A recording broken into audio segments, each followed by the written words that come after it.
Lonesome Lands podcast, Lonesome Report. It is. I'm Jim Mundorf, here with our youth correspondent, Sage Mundorf. Boy, I about said her name wrong. And Shad Sullivan.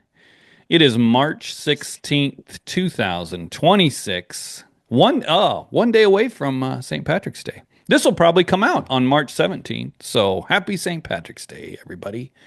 Here with Shaddy O'Sullivan. Right? You have the most Irish sounding name of anybody, right? But Yeah, you didn't grow up with any sort of Irish just the name. heritage, did you? Just the name. Just the name. All right. Well, I've got my green shirt on too. All right. So do I. Oh, there we go. Very festive. You gonna go out drinking all day tomorrow? No, I'm sure not. No. All right. This episode, I guess here we go. We have been the last two episodes. Part of what keeps us going is subscriber people who subscribe on our website. Go to lonesomelands.com, click on support at the very top of the page. If you're on your phone, there's like three little bars. If you click on that and scroll down to where you can find support and click on that, then you'll have options where you can subscribe to our just subscribe and you can help us out and keep us going. We've had an advertiser the last 2 weeks.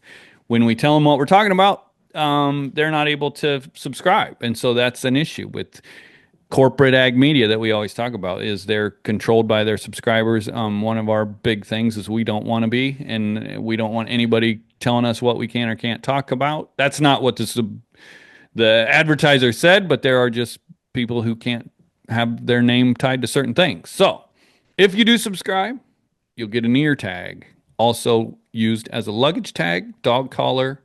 Oh, Kathy Fortune, another advertiser, sent me a picture. I should put that up on here with her. She had this on her purse or little pocketbook or something.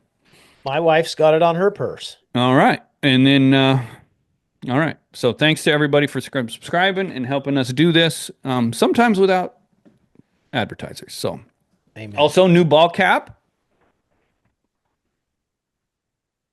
and a t-shirt available on the website. Chad's Looks getting good. tired of this. I can tell in his face. Nebraska is burning. I guess we're going to talk about a number of things. Nebraska, Greeley, JBS strike, Farm Bill, Prop 12 was big in the news. Trump put on a cowboy hat. Lots of stuff to talk about. But we're going to start with what should be on everyone's hearts and minds and prayers is the state of Nebraska, biggest fire ever. Went right over where Shad spent many, many years running cattle. Yep. Take it away, Sure did. Shad Sullivan. Well, I don't have much to say other than it is a tragedy of what has happened. It started in Morrill County, western Morrill County, Nebraska. When the winds, those north winds, 70 mile an hour came in, blew one power pole over, and it started a fire that is still out of control. Although the progress is better today in getting it under control, they're pushing a lot of hot spots back, so that is good. That Morrill County fire, Jim, 572,000 acres by this morning. Is it still Man, going? it's still going. Getting better today, though, according to the most recent report. So they have what they call Rocky Mountain Team 1 coming in there, and they've kind of overseen the local authorities and firefighting mechanism. And, these guys are tired. I mean, tired, and they're mentally spent. And it's just been a emotionally overwhelming situation there on the Morrill fire, but that's not the only fire. Now, the Morrill fire, it affects Morrill, Garden, Arthur, Keith, and Grant counties in Nebraska, stayed mainly on the north side of the North Platte River and came down. Many people were affected, many structures burned, many structures saved, and it was out of control. I do know, have heard, it's too early to tell what the livestock losses are, but I do know of one man who had to shoot 40 head of burned cows. I think it was yesterday. So there are ranches, including the ranch that we used to lease, which was on the Arthur Garden County line north of Llewellyn, Nebraska, that completely burned. It burned the whole place. So if there were cattle up there, I don't know what that looks like, Jim. I'm sure it's not real great or pretty, but very dangerous. One of our neighbors to the southeast of us perished in the fire. Little widow lady by the name of Rosemary White, a super nice little lady, and she did not get out in time. So our thoughts and prayers are going certainly with her and her family. 86 years old and still living on the ranch, which was By her yourself? life by herself. So And you knew her when you lived back there? I didn't know her personally, but I knew her enough to say, "Hey, Rosemary, how you doing?" You know. But certainly a tragedy. You know, all of my neighbors have been affected in one way or another. Whether it's the Wilson family, all of the Wilsons, the Hawkins, the Haythorns, all of those people have had a lot of land, if not all of their land, burned. So that's a pretty tough fire. The Cottonwood Fire, southeast of North Platte, on the south side of the North Platte River, or the Platte River, I guess, is 100,000 acres. It affects Lincoln, Dawson, Frontier counties. It's 40-mile span from Brady to Gothenburg, Nebraska. Big fire there. And then there's one more among many other little ones, but there's one more called the Road 203 fire, which is 40,000 acres up at Halsey, north central Nebraska, that is not yet under control. That affects Thomas, Blaine, and Logan counties. So major fires, historic in nature, total of over 700,000 acres burned in the last 4 days.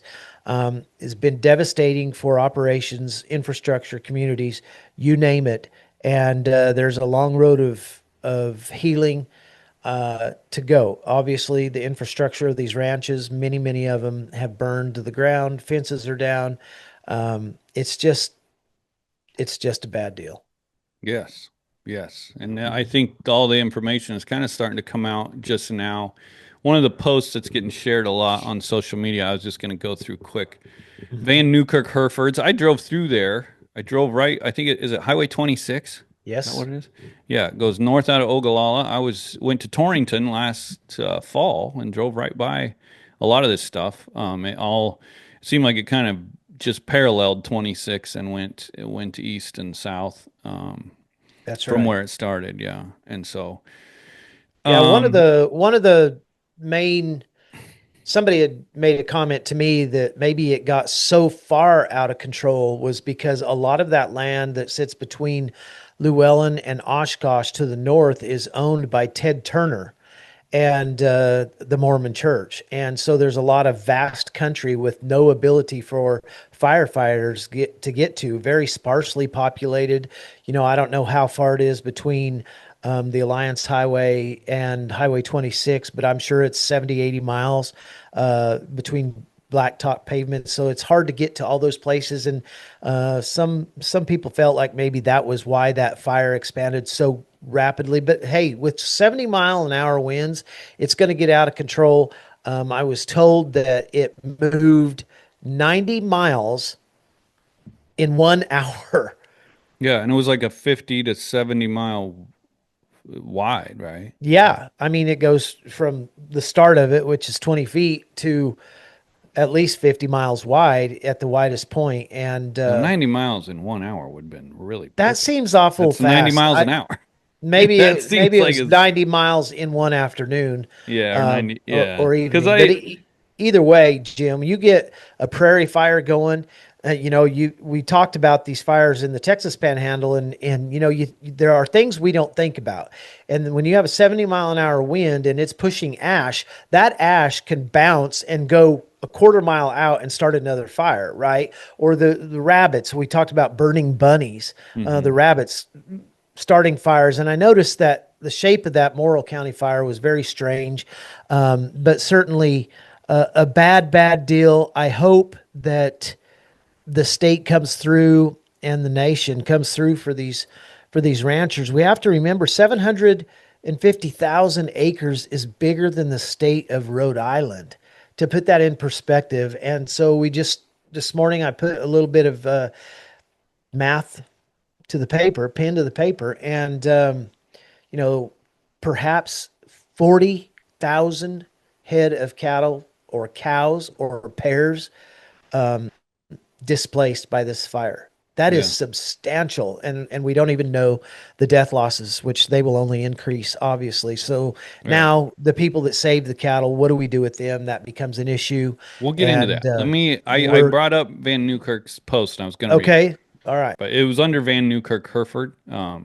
She said, "We slept last night. The winds calmed down. The fire was under control, in quotations, and we all literally collapsed. At church yesterday, it was therapeutic to talk about how horrifying the first night of the fire was for everyone. The stories came out were heart wrenching. The barely got out alive, the grabbing kids out of bed and throwing a few things in the car, evacuating the Oshkosh nursing home in the middle of the night, the frantically hooking up discs and water tanks and racing to save a neighbor's place. When that wall of fire, 50 miles long, turned south with the 40-mile-an-hour wind behind it, it got really scary really fast. We had 3 state patrol pull in our yard at 2:30 a.m. with sirens Mm. blaring, telling us to get out now. That makes your heart race. We had already taken in so many people that had been evacuated earlier, and we wondered where to even go next. Our sheriff wife and 2 children lost their home and all possessions as he was frantically saving others.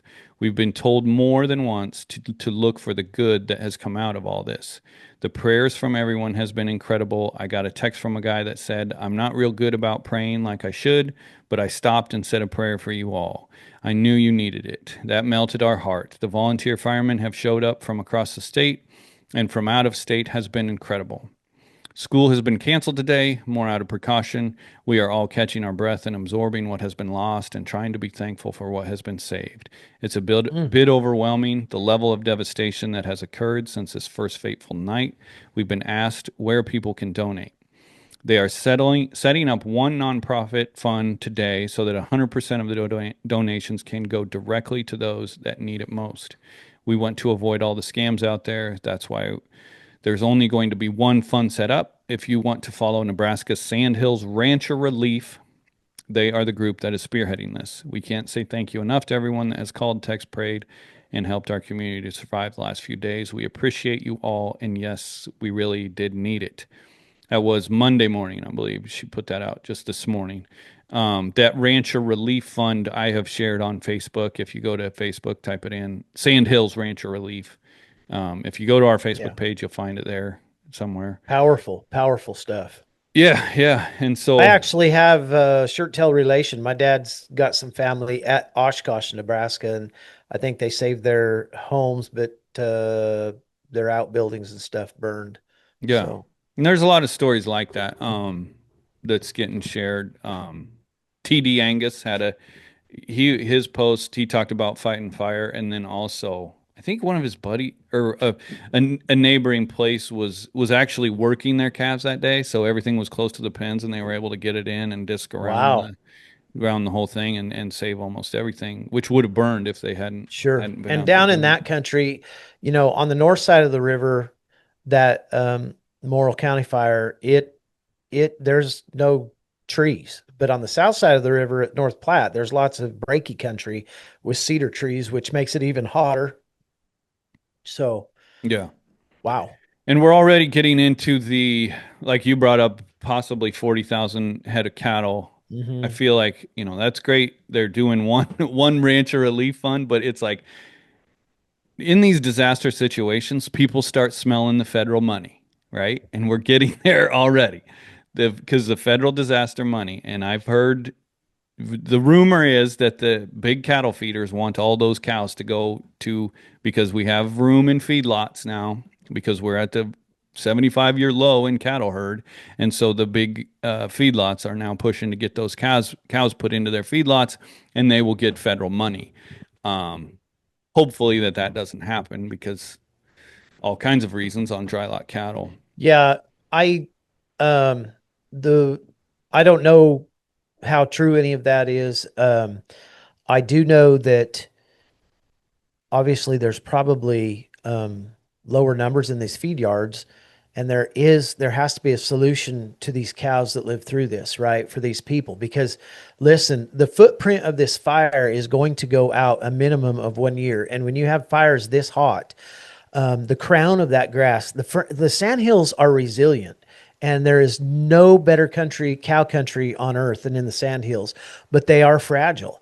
And these people have maintained and served these sandhills as stewards for generations and generations. So you have several years of old forage coming, with the new forage coming up through it, and that burns, that gets hot. The crown of that grass is damaged. Now, if they get lots of rain, it will come back.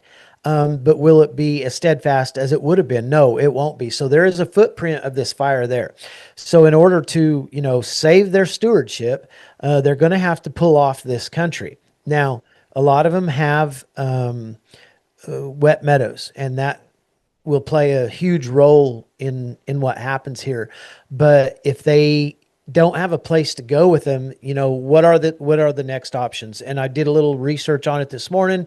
There's 2.5 million acres of CRP sitting idle in the state of Nebraska. That is an option. Now, most of that CRP is not fenced. That would have to take place. I don't know who controls that, whether that, CRP is obviously federal, but who would control the approaching that subject it would probably be the governor and the it's not the commissioner of agriculture, it's the director of agriculture in the state of Nebraska. So there's going to be some options. Now, if you start talking about hemming up a bunch of range cows that have never been hemmed up except when they were calving the first year, it could turn into a problem. I think on two levels, I see that as a problem. Number one is it's going to burden the taxpayer, right? That's going to cost a lot of money to hold those cows in pens.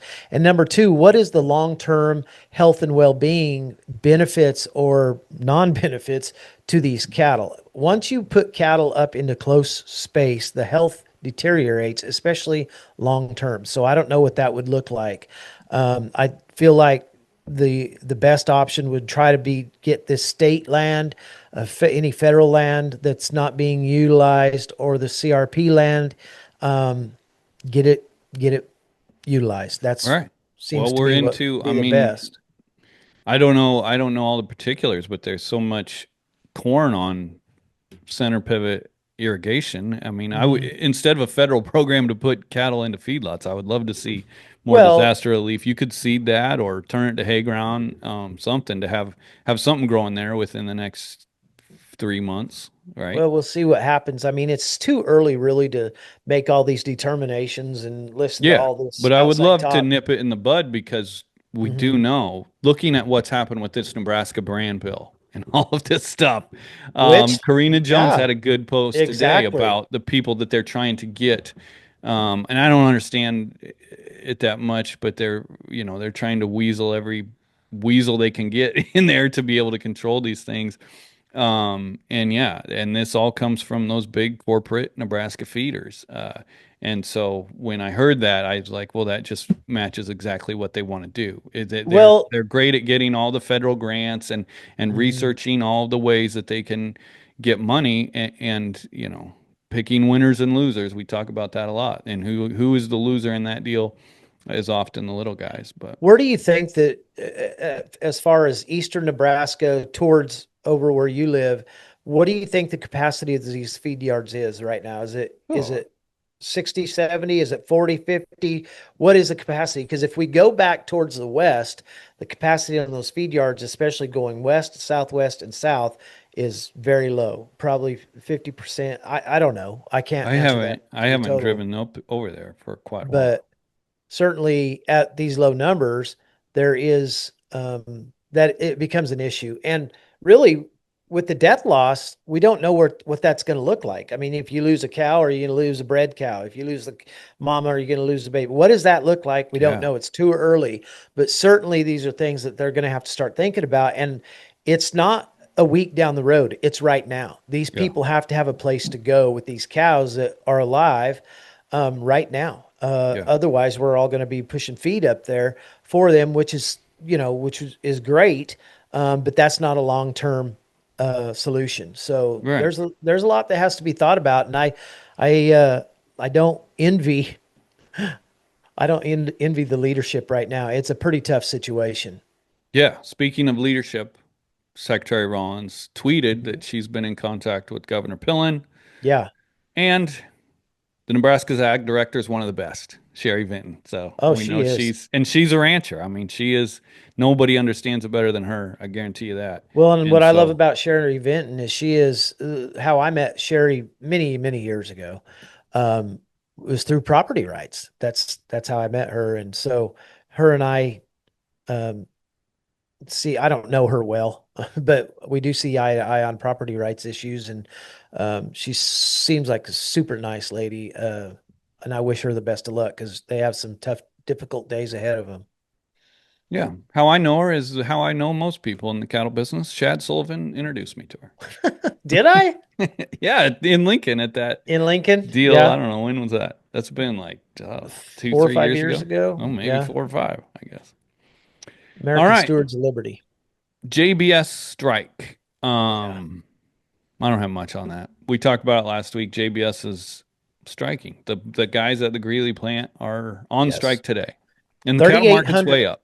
Yeah, we all thought, with the rumor of the strike taking place, we all thought that they did hit it hard last week. But I really thought with March 16th, today being the day that they went on strike, that it would be down the limit. And instead, it's up $6, which shows you that nobody knows anything about anything, Jim.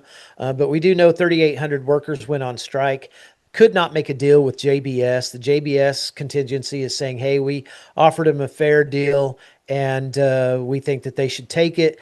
The workers have voted 99% to 1% to go on strike, which is an incredible percentage. What they're telling me is that the strike really was led by the Haitians and that worked there. And, some people might think that these big corporations use fear as a leverage to send those people back to Haiti. Well, Haiti, those Haitians have nothing to lose, right? So they helped push that strike 99% to one in voting in favor of the strike. So we'll see how that goes. I don't know. What I understand is this is an older facility. The rumors were that they wanted them to go on strike so they could revamp this facility. I have no idea about any of that, but they do say that this facility is one of the more grungy type facilities, and we'll see where they go. I mean, I did notice this morning on the news where the strikers were picketing in front of JBS, and I just don't know. One of the signs said, "Don't patronize JBS." So I don't know how Yeah, that does. What I'd does that agree. look like I'd for? agree with that guy. Yeah, what does that look like for Greeley, Colorado? I don't know. Yeah. But it's such weird timing too. Like 75-year low in the cattle herd. We have one plant already closed right down the road. I mean, Hmm. probably what, 500 miles or so, 400 miles, Probably 300. Lexington to Hmm. Greeley, but it's kind of right down the road as far as I-80 goes. Yeah, with all of these immigrant workers that are looking for work, apparently, probably from Lexington, and now Yep. you are gonna all strike at another one. It just, I Well, don't and know. what that does is it forces them to haul those cattle further distances. And what does that do? That is absorbed by who? You and me. And you know, they're trying to. JBS is trying to. They want to make all the money they can. So this is going to get a little bit wild to see this. But I suppose those new plants would absorb some of that. But they are a long way away. That's just all there is to it. We'll see There's what a lot to happens. it. So, There is. There is. we've been neglecting our youth correspondent. What do you think of the JBS strike, Sage? Thoughts? You know, Sage's great. It would have been my grandfather-in-law Okay. was I don't know if it's the president. He was like the head guy of the Amalgamated Meat Cutters, the national union, um, for, yeah. beef packers or meat packing. That would have Wow. been George Stamulus out of Sioux City, my father-in-law's dad, my Okay. wife's grandfather, your great great grandfather. Did Your you know great that? grandfather. I knew he was something in that. Yeah, in the Union. Wow. Yeah, really, my father-in-law's got all kinds of stories because it Was used that to through get. the 20s and 30s or what No, that was time period? into like when my father-in-law was growing up, his dad Oh, was the head guy and traveled all over the country. He ended up dying in California when my father-in-law wasn't very old. They had to ship him back, but I think he had a heart attack or something out there. wow. But there's all kinds of, I mean, that was when it would have been the 60s and 70s. And so there was a lot of crazy union stuff going on then. And he has stories of like bombs in mailboxes, even in Sioux City, Iowa, and stuff like Wow. that. So he's Greek. He was like my father-in-law's mother was born in Greece. I don't know if, do you know if his dad was born in Greece I don't or think he he was was just because I'm pretty sure. both his parents were Greek. In Sioux City back in those times, Greek was a big, the Greeks were, they worked at the meat packing plants. Gotcha. So, and, That's and then my wife's, what's that? pretty cool. That's Yeah. pretty cool. My wife's other grandpa was the head of maintenance. Um, well, not her, it would have been her great great grandpa or her great grandpa was the head of maintenance at Swift in Sioux City. And that's where those horns come from. I'm guessing. Cool. He had them and he wasn't sure where they were from, but his dad was the head of maintenance at Swift Packing Plant at the stockyards right there by the stockyards in Sioux City. So anyway, little That's history a there. great connection to your history. Yeah, and my wife has no idea about the cattle industry at Yeah. all. Her dad was a car salesman. So That's funny. um, anyway, Farm Bill, the big news, I guess, in all of agriculture is Farm Bill. We haven't talked a lot about it because, like I said last week, the way they put it together is just one giant riddle. Hmm. Brett Kenzie, if you haven't watched last week's episode, it was one of the best with Brett Kenzie. We dug into that. We dug into that bill, but there was so much more to it as we were talking about the bill. And Brett's full of information and sound bites. And I put out more clips last week than I had for a long time, just because Hmm. he had a lot of good info. But one of the things he said is that the 2018 Farm Bill was 428 billion. The Congressional Budget Office estimated. This one they are estimating 1.4 trillion. So 3 times the amount of money. Wow. And when you go into it, they always talk about, what do they say? 3/4 of it's food stamp and Mhm. nutrition 80, type they of always stuff. say 80% of it is 80%.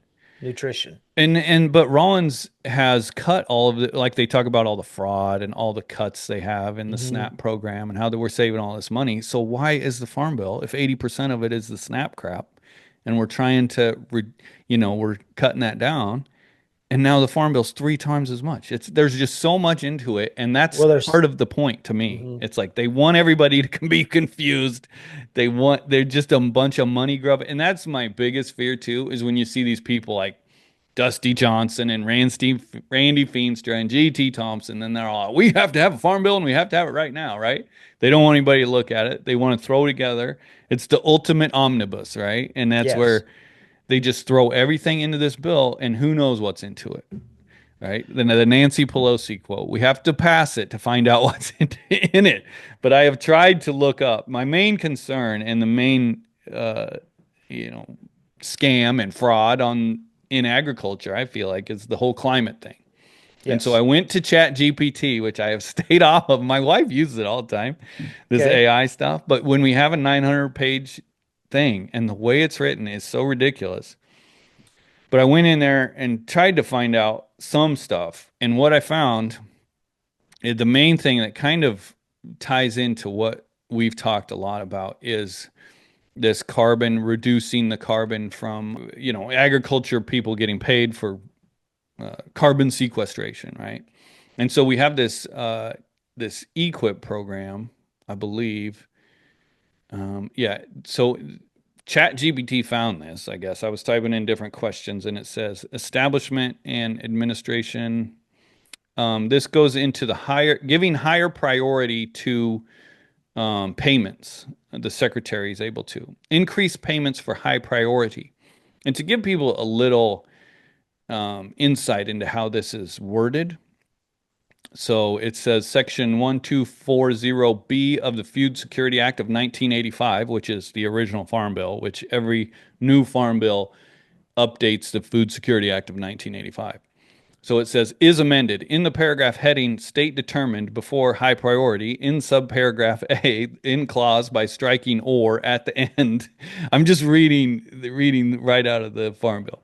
In clause by striking the period at the end and inserting or and by adding at the end of the following. Here's the here's the part about carbon. Increases carbon sequestration or reduces greenhouse gas emissions, including emissions of methane and nitrous oxide. Right? Clear as mud. Like, what the heck did they just say? But you know something's in there about increasing. But you have to go back and look at the old farm bills and how it gets amended. I just put in that section. Okay. That section of the food security, section 1240B, right? Okay. And so it tells me authorizes increased payments for high priority practices under environmental quality incentives program. People say EQIP, it's actually EKIP, right? There's no U in there. It allows states to identify up to 10 practices, such as those reducing nutrient runoff, conserving water, sequestering carbon, that receive higher financial incentives, which means the federal government could pay up to 90% of the costs if you do these reducing carbon things, which to me, that brings right into, the carbon digesters or the CO2 pipeline for the ethanol plants that are pumping their, it just goes into incentives for doing this crap and it goes into the scam. So I would love to see that pulled out. Well, and I thought we were going to pull that out of the USDA Yeah. anyway. But then I get to looking, and the USDA still has these climate hubs, and I got into the Northwest Climate Hub because I was looking at biochar, which essentially, it does talk a lot about soil quality, and they do get into carbon sequestration, but it also goes into soil quality. But I also think it's probably another giant scam of how it's created because it takes a ton of money to do it, and then they say, well, the reason we do it and the federal government needs to fund it is so that we can increase carbon sequestration. Well, I think that the federal government, we need to do something about these public-private partnerships. And the reason I say that is this weekend I was doing a lot of research on a certain land trust. And that land trust is utilizing, okay, so let's get deep on this. The executive director, former executive director of that land trust, is now high up in government. And that land trust is partnering with the U.S. Forest Service and the wildlife, NF National, what is it? The wildlife people. And they are securing funds to trade carbon credits. And in these trading of carbon credits, they are buying ranches. And their ultimate goal is rewilding. And so that's where this public-private partnership leads. We have to stop providing funds to these private 501c3s that are using federal funds to push their agenda forward. And that's all mixed up into what you're talking about. And it's so much impact in agriculture and rural communities in this whole. I sent you a link of something we need to dig into. I can't remember what it was called, but it's a guy explaining how these millionaires can get all of these tax credits by buying a ranch and then kind of itemizing all of their deductions. You itemize your tractor, you itemize a road that was improved, you itemize this and you itemize that, and then you put on some nilgai or bogo antelope or something. I was looking at all these wild animals they're putting on there, and then they get all this conservation money. That's right. And they get conservation tax credits and all of this stuff. And one I got a phone call from a gal who she was fired up because they buy I won't even get into it. But she made a great point about how these hunt ranches are purchased and they get agriculture tax credits, right? Yes. It's like they're an agriculture, they're just a ranch, but they Hmm. aren't a ranch. I mean, everybody you go down the feed store and buy something, they'll ask you, well, are you farm tax? Ag exempt. Right, Right. ag exempt. And all of these, which are giant corporations and corporate type people buying up all these ranches, and Hmm. they're ag exempt and they're getting all these tax credits, and they're not producing anything except for Correct. they're charging a bunch of people to come on their land and shoot a deer or who knows That's what, correct. That's some correct. African antelope that they're getting money for because they're conserving them. Yeah. It's a deep, deep hole we could go down. And I think we should because people need to start looking into this. We talk about, keeping people on the land, keeping kids on the land, all of this stuff. Communities. Yep. Right. And Yep. everybody's wound up about the data centers, and we are too, right? Like all of, we're losing land to everything. It's But all a part of it. one thing that nobody's talking about is, and what's keeping all these land prices so high that you can't produce enough on them to pay for them. It's because of these scam artists. Like this, Yes. there's an Instagram account that's just a straight up how to scam the government out of taxes if you're a multimillionaire billionaire. And you can own your own ranch and you can run these wild, crazy African animals on it, and it'll Wow. it'll save you all this tax money.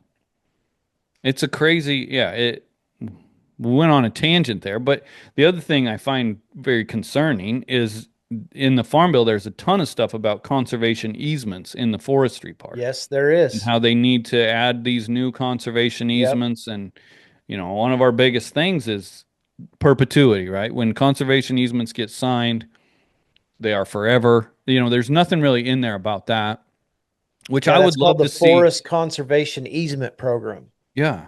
Do you have any information on that? I was I thinking as I read it right before we came on here, I should have yeah. we talked about American Stewards of Liberty. Mhm. I should have, I wonder what, if she's dug into that. I'm sure she has. Margaret. Um, so we'll keep digging on all this Farm Bill stuff Well, and, and that's my question to you is this farm bill, what did they say? It was like 800 pages. 900 How, plus is what, how do they like how do they enforce what they've got in there? and who writes it? And who writes it? I And mean, who you just goes read what I over it? wrote. It has to be from some lawyer that's like, okay, here's what we want to do, or a lobbyist or whatever. And then they're like, how can we write it in there? Because it ain't Randy Yeah. Feenstra and Dusty Johnson and G.T. Thompson, these people on this House Ag Committee, which is what it's come out of, Well, that and are how do they making remember videos. what's, I mean, every single, for me, every single legislator would have to sit down and read that word for word to know exactly what's in it. And then you would have to have 6 or 8 months of question and answer sessions to even understand part of it. I mean, Right. I realize these people are lawyers and doctors and all that stuff, and they're the smartest people in the world. But this farm bill is crazy. It gets crazy to me. Right. I was looking for one specific section and I read it there to you, right? And then I had to go back to the old one and read that because it's Yeah. amending the old one. And then who knows what's in the old one that's amending the old. It's all such, and the thing to do would be to break it down into stuff people can understand and vote on each bill. That's what's been said forever. The omnibus or an obvious way of just getting around people knowing what's in bills. That's the Yeah. goal of an omnibus. And if Exactly. you know, they have a commercial pretty much where they produce where each of these people that in the house, like Randy Feenstra and GT Thompson, they are sitting down in front of a camera and they're like, "We need this farm bill. We need to go to work for the farmers and ranchers." And it's like, you scumbags, we know what you want. You're working for the lobbyists that want to get their hands on this money that comes out of this farm bill. Why is it three? That's what no one is saying. Why is the farm bill 3 times more expensive this time than it ever has Right. been before? Right. And that's the question that needs to be asked. And you say it's 3 times more expensive, and they want to cut $187 billion out of it, and yet it's more expensive. That is unbelievable. Right.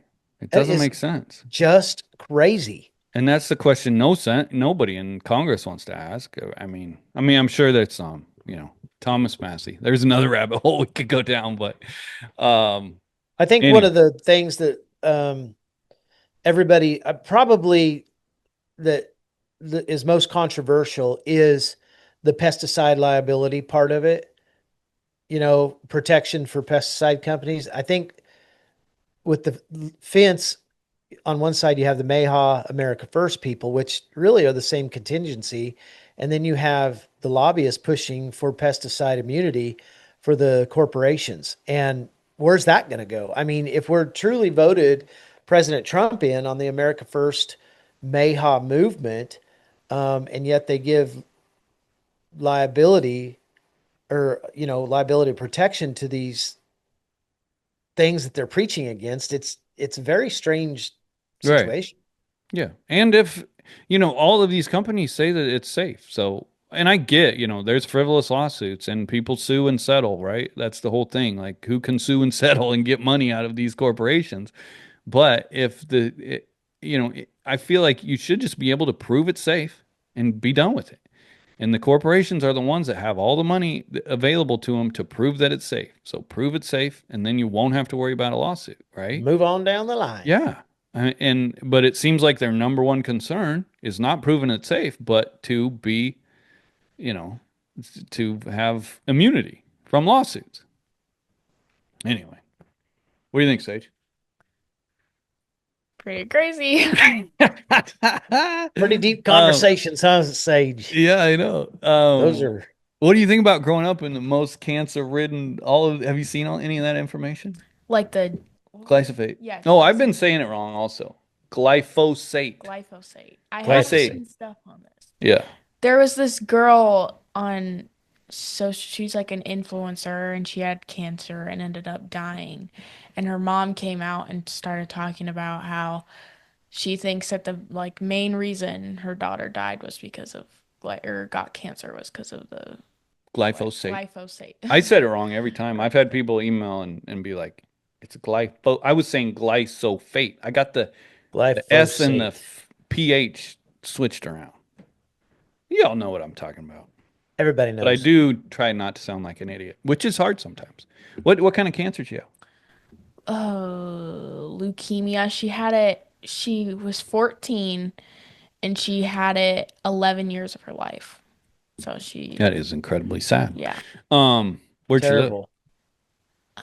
I don't know. See, I'm seeing a lot of maps coming out about where it's used the most and where they have the highest rates of cancer, and they're kind of tying them together. But what's Mark Twain's quote about statistics? See, there's another word I can't say. Statistics. They're pliable. Is what he says. Facts are.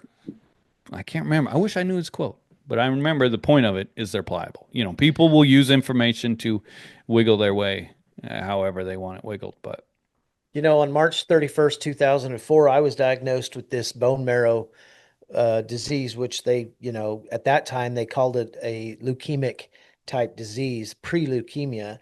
And I can remember after diagnosis, the very first question my doctor said was, have you been around farm chemicals? No kidding. What year was that? That was in 2004. And I said, no, I've never, and at that point, I had never been around any kind of chemical in my life. And he claimed that there was a tie to these diseases called myeloproliferative neoplasms and chemicals. But I have never been around that. So that wasn't the same in my case. You weren't up in Nebraska where they spray them? Oh, so that wasn't. No. That was pre-Nebraska?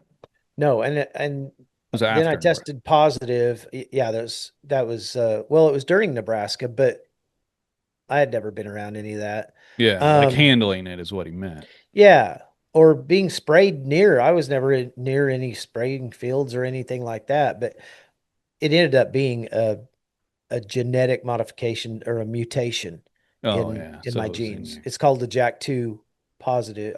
I'm diagnosed JAK2 positive. So it was a mutation that happened in my body that created it. Yeah. I later found out. Yeah, I remember my dad had a kind of a scary health deal a few years back, and as we were in the hospital, I remember that was one of the main questions, like one of the first things, like, has he been handling chemicals? Because he's, the doctor knew he's a farmer, but it had nothing to do with that. But anyway, great input there, Sage. Sage always has great input.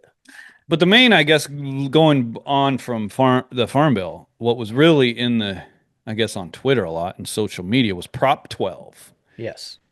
Prop 12 is California's uh, thing that they passed through. What do they call it when everybody votes on it? It's Majority vote. good one, but no, it was the wolf thing in Colorado. What was that? Oh, ballot initiative. Ballot initiative was Prop 12, meaning everyone, they got it on the ballot and it was Hmm. voted on by the public. And they passed Prop 12, and Prop 12 restricts animal, or they can't buy animals or meat from outfits that confine their animals in certain ways. And It was so, Prop 12 was all about pen size yes, pen size. in California. Right. And a lot of people are sharing this one picture of one pig stuck in a what they would call a farrowing crate. And they have the lighting in a certain way, and the pig's eyes are, Hmm. like save me. And so it just kind of tugs on everybody's heartstrings. And it definitely did the trick. I mean, there was Tommy Lahren, who, has talked a lot about the cattle industry. She's a conservative commentator. She's all for mandatory country of origin labeling and all of that stuff. She shared the post about how this the Prop 12 should continue. And the main thing in the Farm Bill is, I guess it's called the Save Our Bacon Act, and Hmm. it states that state level regulations that dictate farming practices for livestock produced in other states is what California's Prop 12 does, and it seeks to prevent high costs for farmers and protect interstate commerce by allowing farmers to follow USDA FDA standards rather than varying state laws. That's what got put into the Farm Bill, and now everybody's mad because apparently they think hogs should never be in a farrowing crate. And it's a good discussion, I think. Um, what are your thoughts, Chad? Well, the some people say it's a states' rights issue. Um, from my thought, and I'm certainly no expert on it, but I don't think it's really about crate size. I think it's about animal ownership. That's what I think it's about. I don't think that those advocates out there, they don't want any kind of meat production. And so I think down the road, that's what this probably all leads to is anti-animal ownership. And so I often say it's not about crate size, it's about animals. It's about not having animals or selling meat or, Yeah. it's a very contentious issue with a lot of great debate. So where do you stand on it? You just have to figure that out. Yeah, and I think there's a number of things that I think are being missed there. First of all, Hmm. where the hell are these people been while, we've lost 140,000 small farms in the last 10 years and 107,000 small farms and cattle ranches, right? If you want to, those are the people that take care of their animals the best, and it's not these Right. gigantic corporate farms, right? Where were all these and it was obvious, 1996 was the end of kind of the independent hog market for most people, For sure. which is when, and back then I've talked about it multiple times. We didn't have social media. We weren't able to, the farmers going broke weren't able to get the word out. Everyone thing was kind of controlled by the corporate controlled Yeah. media. But I think one thing I think that nobody's talking about is this is a great, uh, topic for labeling, right? If you want to buy pork that is raised a certain way, we should have stricter labeling laws, and you should be able to buy that, right? And That's a if great people, point. yeah, and it goes into mandatory country of origin labeling. If people want to buy, uh, you know, beef from a certain country, they should be able to buy that, but they can't because it's not labeled at the time. But if you are really concerned about the way pigs are raised, then go and find someone who is selling pork, right? The mods are, they sell their own Sure. pork and raise pork the right way. But the other thing is these farrowing crates. My grandpa had farrowing crates. and I'll try to figure out exactly the schedule. We got rid of our hogs in I think 94. So I Okay. was, pretty young back then. What was I? 13, 15. Um, and so I don't really remember it exactly, but I do remember the reason there are farrowing crates is so that hogs won't lay down on their babies, right? And smash Right. them and kill them. Right. And so ours, I think, were let out for a certain amount of time. We had a feed floor, we called it, and we'd run them out there. And then my dad was always amazed. You could just open the door up and they would know their stall, right? There was probably, I don't know, 50 or 60 of these like crates. Wow, that's Crate is pretty a bad big. word too, but they would just know right where to go, where their babies were. And so but yeah, we tore all that out. And now it's our calving barn. I think I've shown that in videos. But Yeah.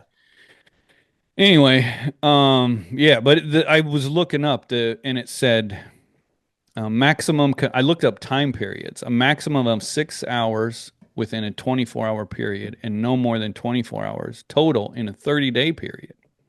Right, and it should only be held in non-compliant individual enclosures for veterinary care or husbandry purposes, like breeding.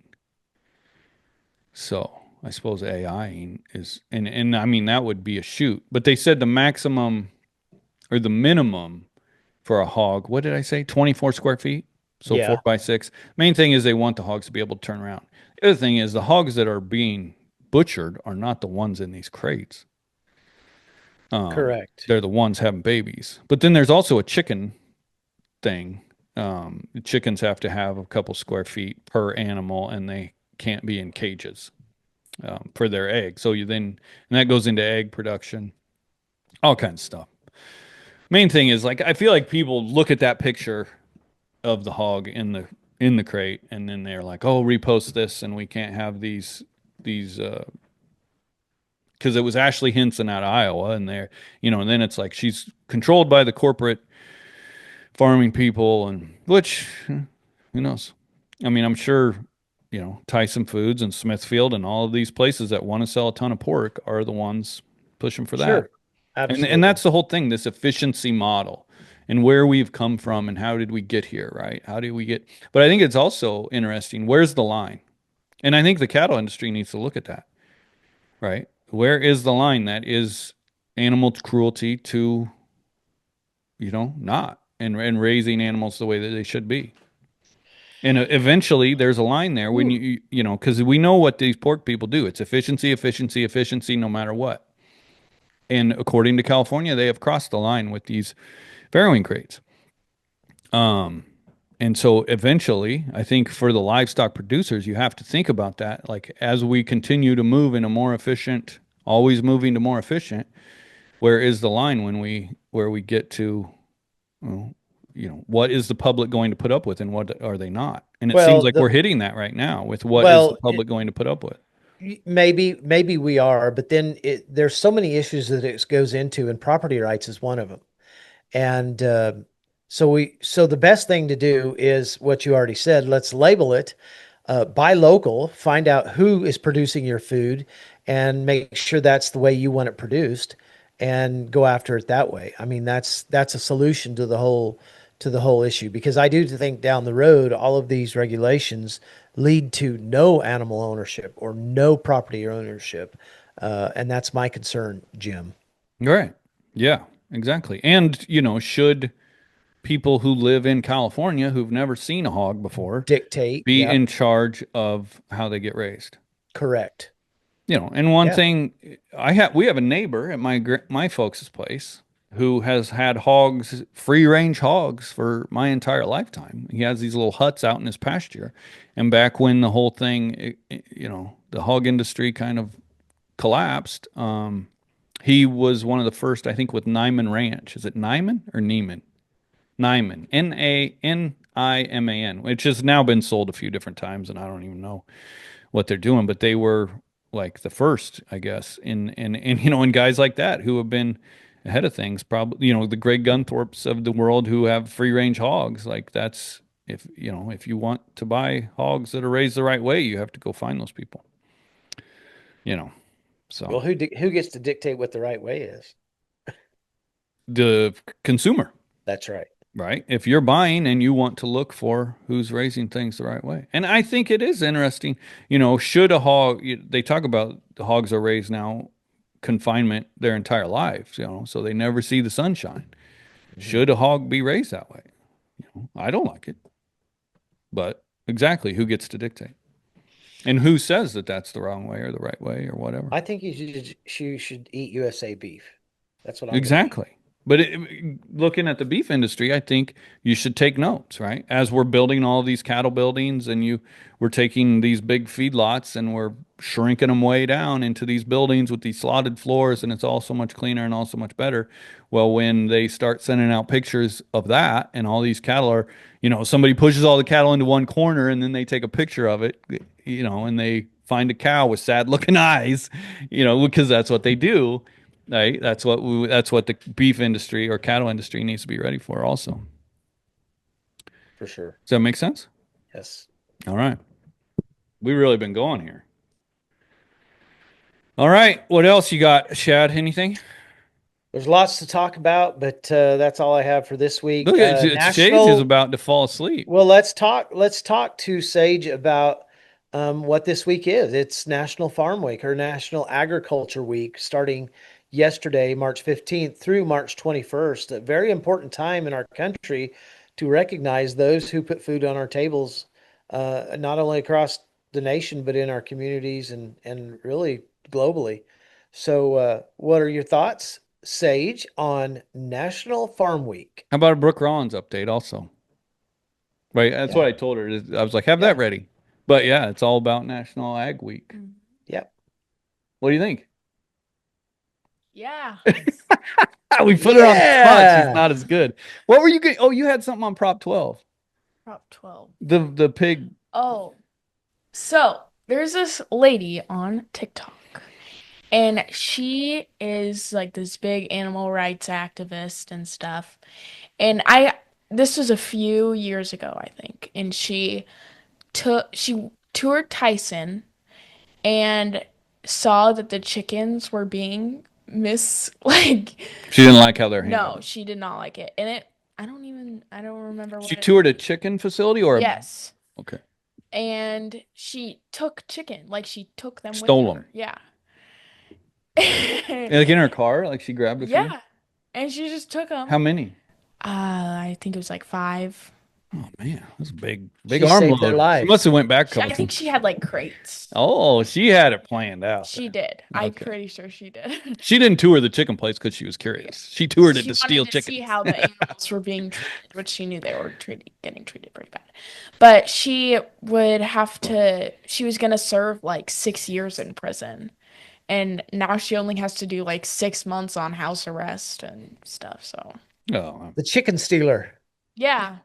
I don't mind that. I I don't just- mind that we're not paying for 6 years of prison for a chicken thief. Well, she has like medical issues, so she got to be on house arrest. I'm going to say you're right mental about medical that.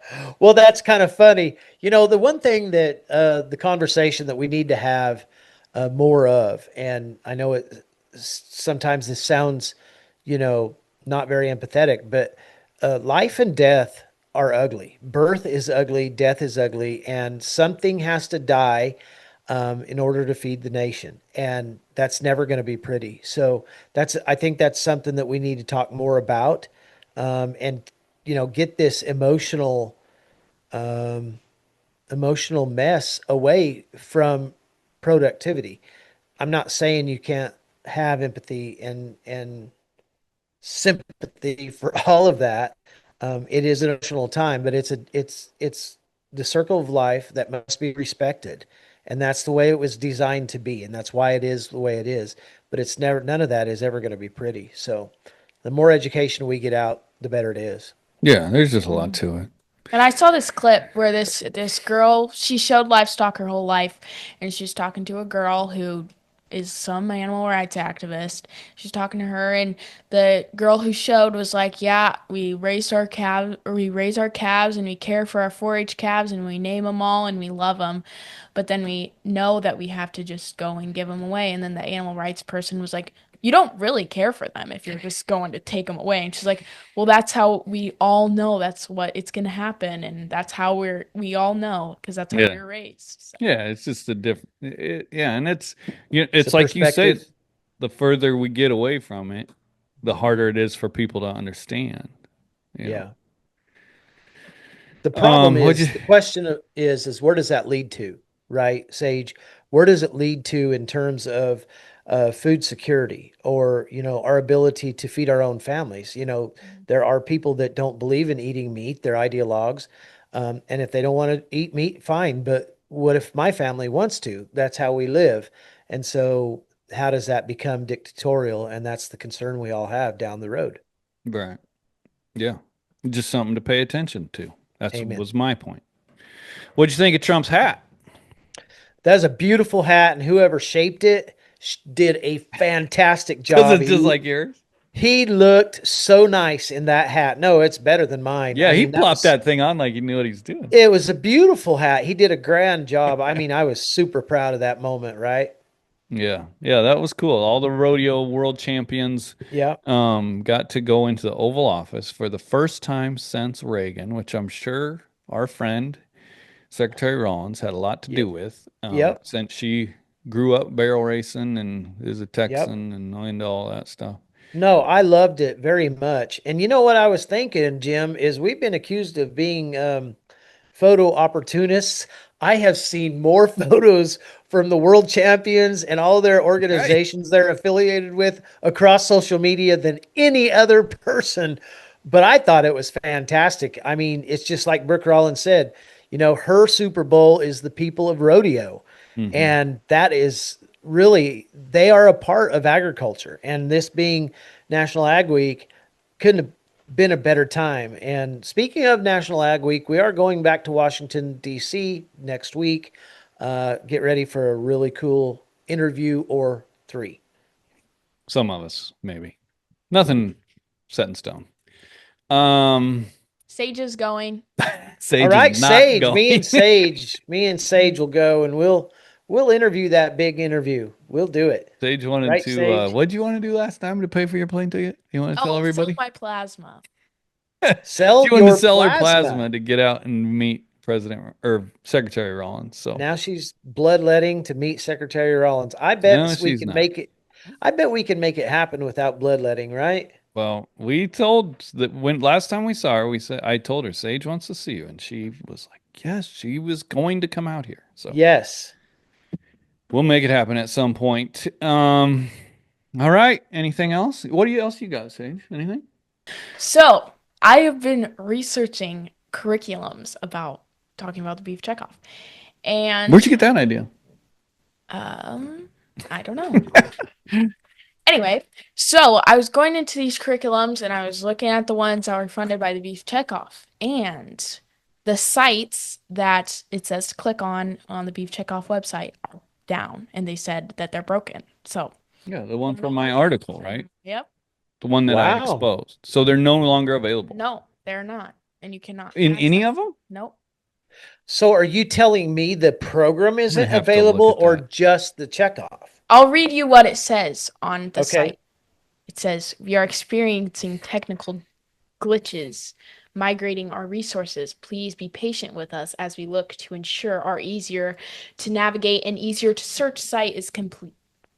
Really? Wow. Yes. So this is Both stuff I ones, had the no one idea. that is the methane transfer task and the unravel genetics to raise the stakes.